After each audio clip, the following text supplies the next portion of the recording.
As aminas são compostos nitrogenados que são derivados diretamente da amônia. E como é que ocorre isso? Então, se vocês verificarem, a amônia ela é formada por um nitrogênio e átomos de hidrogênio, por 3.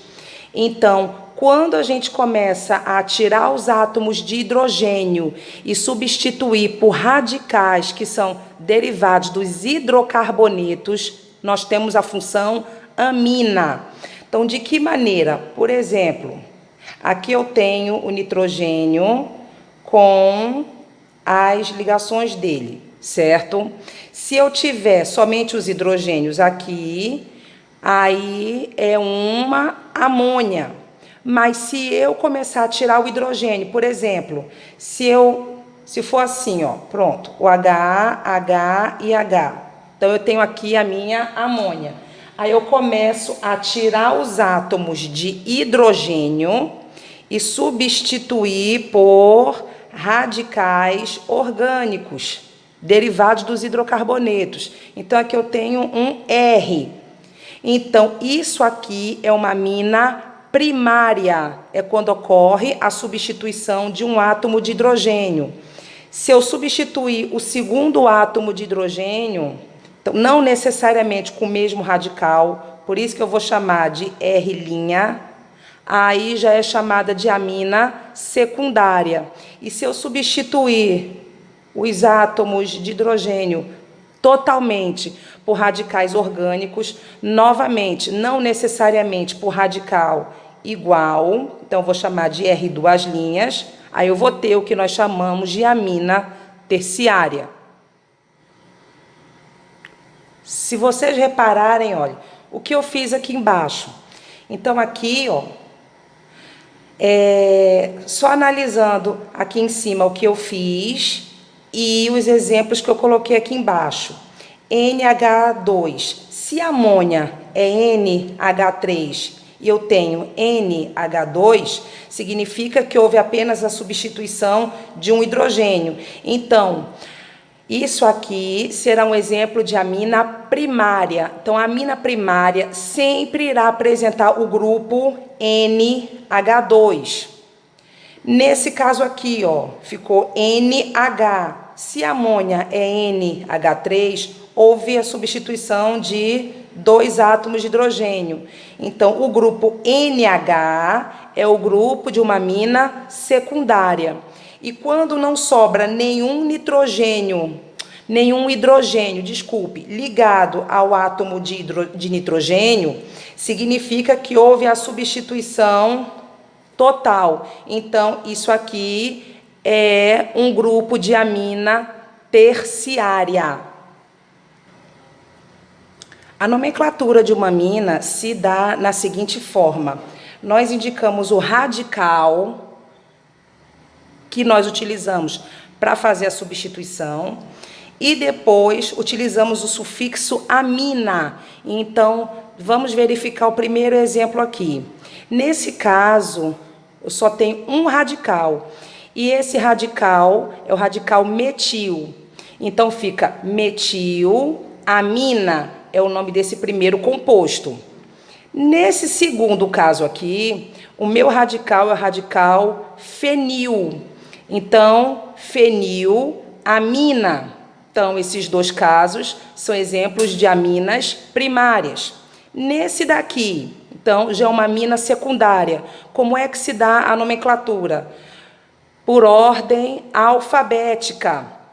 Então, nesse caso aqui, eu tenho radical metil e aqui eu tenho radical fenil. Então, eu vou indicar fenil, metil, amina.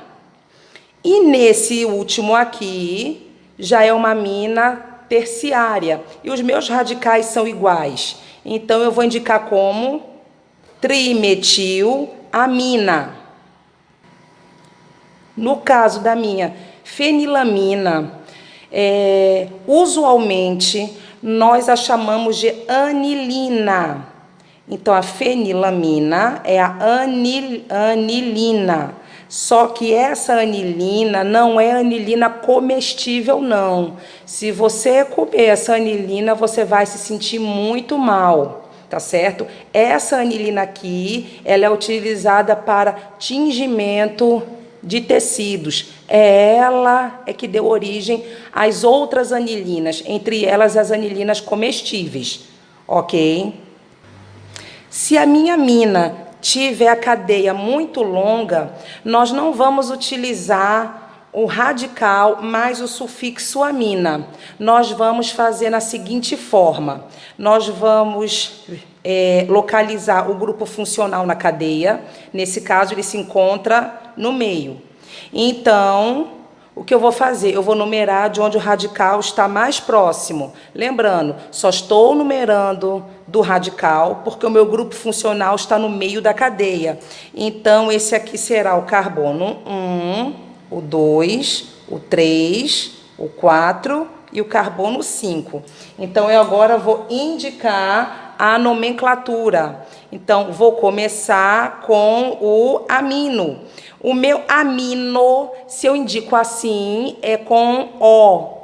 Se eu indico no final, é com A, ok? Então, aqui é com O. Então, ele está localizado em que carbono? No 3. Então, coloco 3-amino.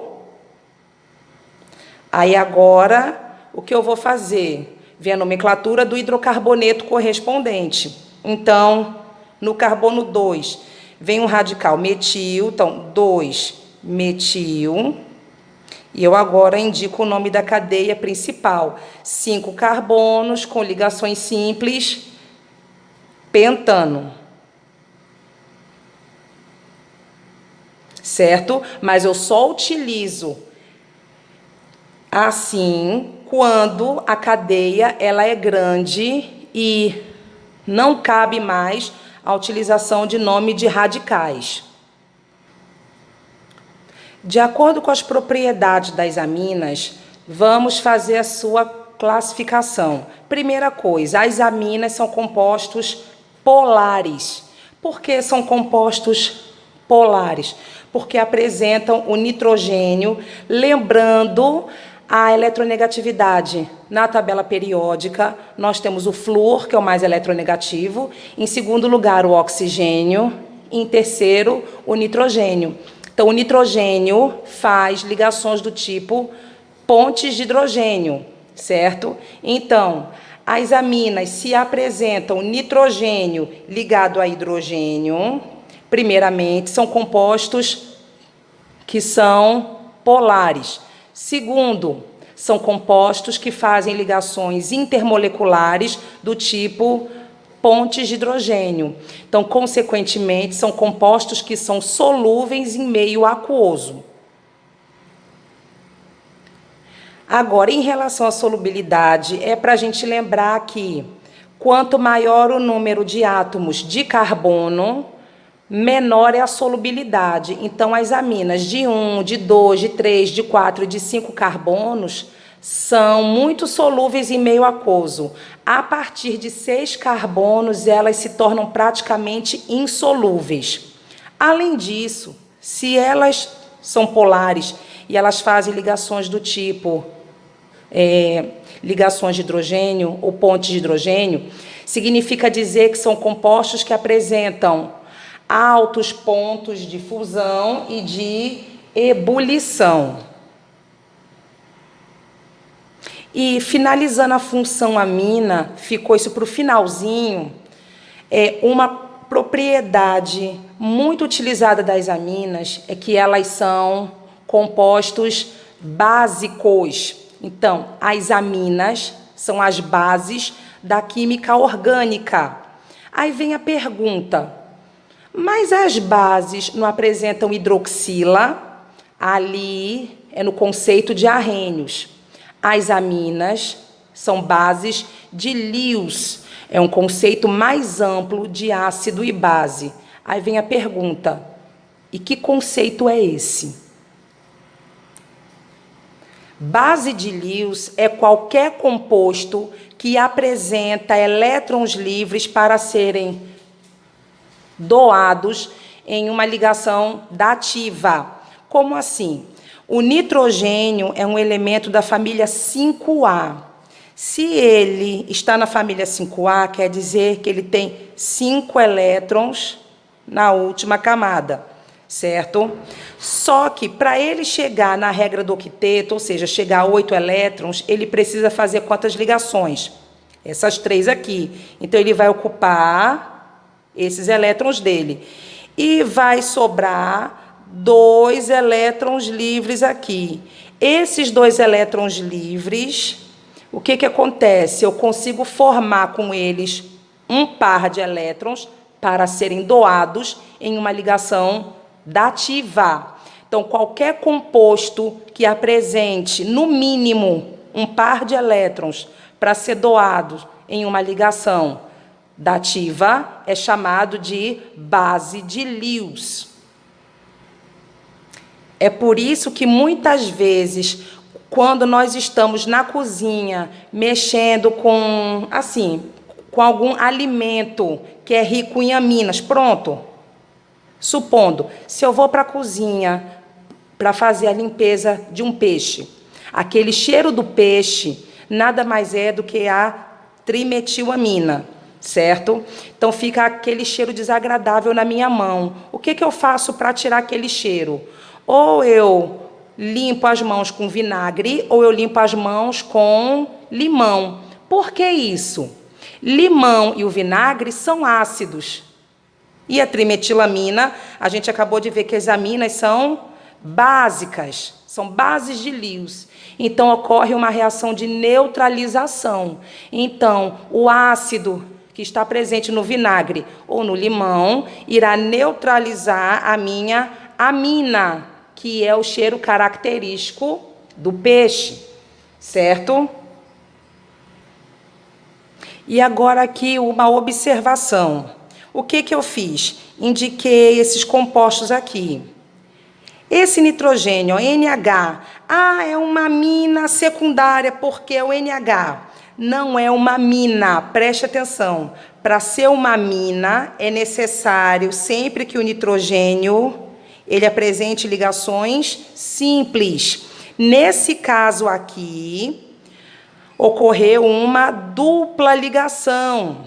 Então, quando o nitrogênio ele se liga 2 vezes ao mesmo radical, ou seja, aqui foi um exemplo quando ele fez uma dupla, e aqui outro exemplo, ó, certo? Então, nós chamamos isso de imina, certo? Novamente, quando o meu nitrogênio se liga 2 vezes ao mesmo radical, nós chamamos isso de imina. Ou vai ser por uma dupla, que é o mais recorrente, certo? Ou então, nitrogênio ligado ao mesmo radical, certo? Deixa eu colocar aqui, ó, iminas. Os dois são iminas.